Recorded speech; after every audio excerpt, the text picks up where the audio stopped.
বিচ্ছিন্ন অবস্থায় ছিল। প্রাথমিক অনুসন্ধানে জানতে পেরেছেন ফরেনসিক বিশেষজ্ঞরা কি ধরনের যান্ত্রিক ত্রুটির পরিণতিতে মৃত্যু হলো। গতকাল ঘটনাস্থলে গিয়ে পরীক্ষা করে দেখেন বিশেষজ্ঞরা। ম্যানুয়ালি লিফট ওঠানামা করিয়ে পরীক্ষা করা হয়। বিদ্যুৎ বিচ্ছিন্ন কখন হয়েছে, অরূপ বন্দ্যোপাধ্যায় লিফটে ওঠার পরই কি বিদ্যুৎ বিভ্রাট, একাধিক প্রশ্নের উত্তরের খোঁজে ফরেনসিক বিশেষজ্ঞ।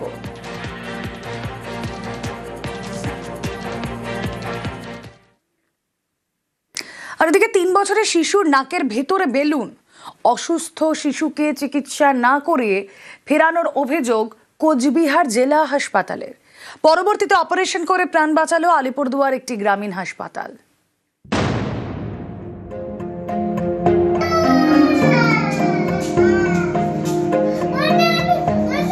কোচবিহার জেলার পুন্ডিবাড়ি এলাকা।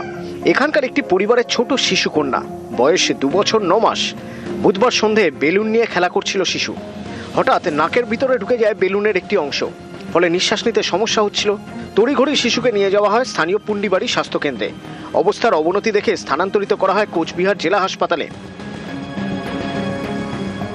পরিবারের অভিযোগ, রাতেই ভর্তি করা হয় কোচবিহার এমজেএন মেডিকেল কলেজ ও হাসপাতালে।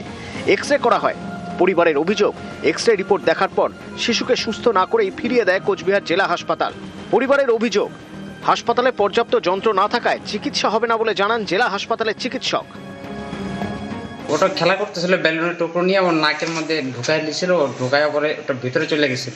আচ্ছা, তারপরে পুন্ডিবাড়ি আসছিল, পুন্ডিবাড়ি থেকে হয় নাই, ওইখান থেকে রেফার করছিল কোচবিহার থেকে পরে নিয়ে গেছে কোচবিহারে। তখন রাত্রে 8টা বাজে। ওখানে 2 ঘন্টা বসেছিলাম। পরে 2 ঘন্টা পরে ডাক্তার আসলো, আসা দেখলো, ওটা বললো বের করা যাবে না, এখানে যন্ত্র নেই। যদি পেশেন্ট পার্টি কোনো অফিসের অভিযোগ করে তাহলে আমি মানে তদন্ত করে ব্যবস্থা নেবো আর কি। পেশেন্ট পার্টি আমাদের কাছে কোনো যোগাযোগ করেনি, মানে এমজিএনে ওনারা যোগাযোগ মানে পরবর্তীকালে যোগাযোগ করেনি এবং কোনো অফিসিয়ালি কোনো কমপ্লেনও করেনি। প্রোটোকল থাকে, মানে আমরা দুম করে একটা কিছু কাউকে শোকজ বা কিছু করতে পারিনি। যদি কোনো কমপ্লেন করে তাহলে আমরা অ্যাকশন আবার শোকজ করবে, যেটা ব্যবস্থা নেবো আর কি। এরকম নাকে ইয়ে তো প্রায় প্রতিদিন মানে 2 থেকে 3টে করে বের হয়। সময় নষ্ট না করে অসুস্থ শিশুকে নিয়ে যাওয়া হয় 35 কিলোমিটার দূরে আলিপুরদুয়ার যশোডাঙ্গা গ্রামীণ হাসপাতালে। ভর্তি করানো হয়, শুরু হয় অপারেশন। অবশেষে নাক থেকে বেলুন বের করানো সম্ভব হয়। এখন সম্পূর্ণ সুস্থ 3 বছরের ওই শিশু। কোথায় আসছেন? জনডাঙ্গা।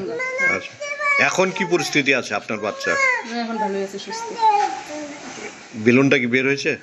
কত বড় বেলুন ছিল মোটামুটি? আচ্ছা, ফরেন বডি বা এখানে এই ক্ষেত্রে বেলুনের যে একটা টুকরো, সেটা বাচ্চারা নাকের মধ্যে ঢুকিয়ে বসেছিল। এগুলো বের করানো, এগুলো মাঝে মাঝে আমাদের কাছে কেস আছে, এটাও সেরকমই একটা কেস এসেছিল।